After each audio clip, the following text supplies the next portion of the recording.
ஏன் ஞானஸ்நானம் எடுக்கணும் அப்படின்னு சொல்லி. கல்லன் எடுத்தானா பாருங்க, கல்லன் எடுக்கல, கர்த்தர் பரதீசை கூட்டிட்டு போயிட்டாரு. கல்லன் எடுக்கல, பக்கத்துல இருந்த இயேசு எடுத்தார். எடுங்க. நீங்க ஏன் கல்லனை பாக்குறீங்க? நல்லவனை பாருங்க. பக்கத்துல ஒருத்தர் எடுத்திருக்காருல்ல, இவனுக்கு பாக்குறதெல்லாம் யாரை தான் பாக்குறான்? வெறும் திருட்டு பயிலையா பாக்குறான். பக்கத்துல ஒருத்தர் எடுத்தவர் தொங்குறாருல்ல, அவரை பார்க்கலாம் இல்ல. நல்லா தெரிஞ்சுக்கொள்ளுங்க, கல்லன் ஞானஸ்நானம் எடுக்கவும் இல்லை, அவன் பரலோகத்திற்கு போகவும் இல்லை. இந்த வருகையில போகணும். 2 நாளா கேட்டுக்கிட்டே இருக்கிறோம், வருகை வருது வருதுன்னு. இந்த வருகையில போகணும். நான் என்ன செய்யணும்? முதலாவதாக இயேசு கிறிஸ்துவின் ரத்தத்தினாலே பாவ மன்னிப்பின் நிச்சயத்தை பெற்றிருக்கணும். இயேசு என் பாவத்தை மன்னிச்சாருங்கிற நிச்சயம் இருக்கணும். நிறைய பேர் என்ன நினைக்கிறாங்கன்னா, நான்லாம் கிறிஸ்தவ குடும்பத்தில் பிறந்தவன், தலைமுறையா கிறிஸ்டின், 3 தலைமுறை கிறிஸ்டின், 4 தலைமுறை கிறிஸ்டின், நீங்க 30 தலைமுறை கிறிஸ்டினா கூட இருங்க. பிறக்கும் போது பாவத்தில் பிறந்தீங்கன்னு பைபிள் சொல்லுது.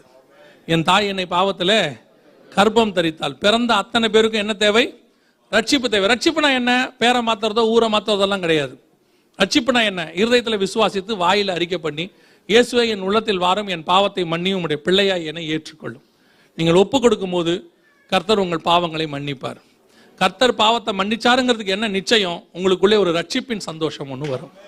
அந்த ரட்சிப்பின் சந்தோஷம் வந்துருச்சுன்னா, 51ஆம் சங்கீதத்தில் தாவீது சொல்றாரு, உங்களுடைய ரட்சணிய சந்தோஷம் அது வந்துருச்சுன்னா உங்க பாவம் மன்னிக்கப்பட்டதுன்னு அர்த்தம்.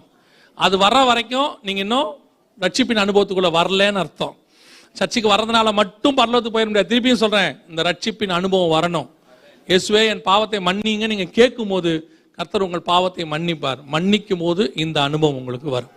2வது, பிதா குமாரன் பரிசுத்தாவின் நாமத்தினாலே தண்ணீர்ல மூழ்கி ஞானஸ்நானம் எடுக்கணும். ஞானஸ்நானம் எடுக்காம வருகையில போகவே முடியாது. ஏன் ஞானஸ்நானம்? ஒருத்தர்லாம் கேட்டாங்க, ஏன் ஞானஸ்நானம் எடுக்கணும் அப்படின்னு சொல்லி. கல்லன் எடுத்தானா பாருங்க, கல்லன் எடுக்கல, கர்த்தர் பரதீசை கூட்டிட்டு போயிட்டாரு. கல்லன் எடுக்கல, பக்கத்துல இருந்த இயேசு எடுத்தார். எடுங்க. நீங்க ஏன் கல்லனை பாக்குறீங்க? நல்லவனை பாருங்க. பக்கத்துல ஒருத்தர் எடுத்திருக்காருல்ல, இவனுக்கு பாக்குறதெல்லாம் யாரை தான் பாக்குறான்? வெறும் திருட்டு பயிலையா பாக்குறான். பக்கத்துல ஒருத்தர் எடுத்தவர் தொங்குறாருல்ல, அவரை பார்க்கலாம் இல்ல. நல்லா தெரிஞ்சுக்கொள்ளுங்க, கல்லன் ஞானஸ்நானம் எடுக்கவும் இல்லை, அவன் பரலோகத்திற்கு போகவும் இல்லை. அவன் போனது பாரடைஸ்.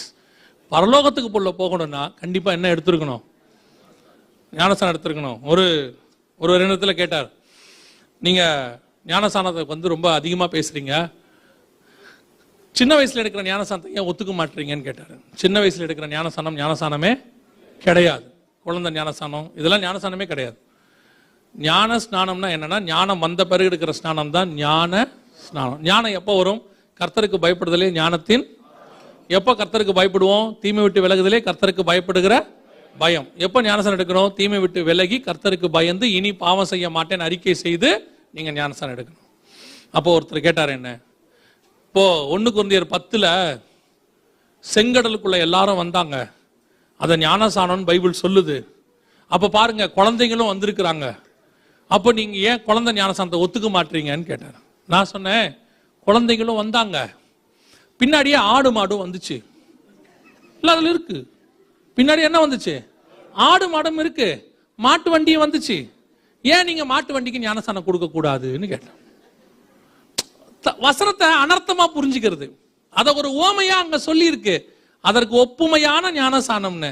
அதுல பாத்தீங்கன்னு சொன்னா, குழந்தைய கொடுத்தாங்கன்னா ஏன் இங்க குழந்தைய கொடுக்க கூடாதுன்னா, அதுல மாட்டுக்கு கொடுத்தா மாட்டை கொட்டை கட்டி போட்டு எடுத்து ஞானஸ்நானம் தண்ணியில முக்கி எடுத்துருங்க, பாத்துருவோம். வெளியே மாடு வராது, நீங்களும் வர மாட்டீங்க, மாடு பின்னிவிடும். இன்னைக்கு நிறைய பேர் ஒரு கீழ்ப்படிதலுக்கு எத்தனை எதிர்ப்பு பாருங்க. இயேசுநாதர் சொல்றாரு, இப்ப இடம் கொண்டு அவரு முங்குனாரு, அது பெருசா தெரியல. நான் சொல்றேங்க, தண்ணியில மூழ்கி ஞானஸ்நானம் எடுத்தாதான் ஞானஸ்நானம், வேறு ஞானஸ்நானம் பைபிள்ல இல்ல. 3வது, எபேசியர் 4:30 சொல்லுது, மீட்கப்படும் நாளுக்கென்று முத்திரையான பரிசுத்தாவின் அபிஷேகத்தை பெற்றிருக்க வேண்டும். பரிசுத்தாவின் அபிஷேகம் பெறாம வருகையில போகவே முடியாது. ஏன்னா வசனம் தெளிவா சொல்லுது, ஒருவன் ஜலத்தினாலும் ஆவியினாலும் பெறவாவிடில் தேவனுடைய ராஜ்யத்தில் பிரவேசிக்க மாட்டான். நிறைய பேர் பரிசுத்தாவி இல்லைம்பாங்க, பரிசுத்தாவியானவர் உண்டு. பரிசுத்தாவியை பெறாதவங்க இல்லைங்கிறாங்க, பெற்ற நாங்கள் சொல்லுகிறோம் அவர் உண்டு. அவர்தான் சபையினுடைய மூத்த போதகர், அவர்தான் சபையை நடத்துகிறவர், அவர்தான் மீட்கப்படும் நாளுக்கு என்று முத்திரை, அவர்தான் உங்களை என்னையும் கொண்டு போய் பரலோக ராஜ்யத்திலே சேர்க்க போகிறவர். அல்லேலூயா. பரிசுத்தாவின் அபிஷேகம் பெறாதவங்க சபையில் நடக்கிற அபிஷேக கூட்டத்தில் கலந்து கொள்ளுங்க. ஒருவேளை அப்படி அபிஷேக கூட்டத்தில் கலந்துக்க உங்களுக்கு வாய்ப்பு இல்லைன்னா, நேரம் கிடைக்கும் போது நல்லா முழங்கால் போட்டு நல்லா ஜெபம் பண்ணுங்க. வசனம் சொல்லுது, வாஞ்சையும் தவணமுள்ள ஆத்துமாவை கர்த்தர் நிரப்புகிறார். கண்டிப்பாக ஆண்டவர் என்ன செய்வார்?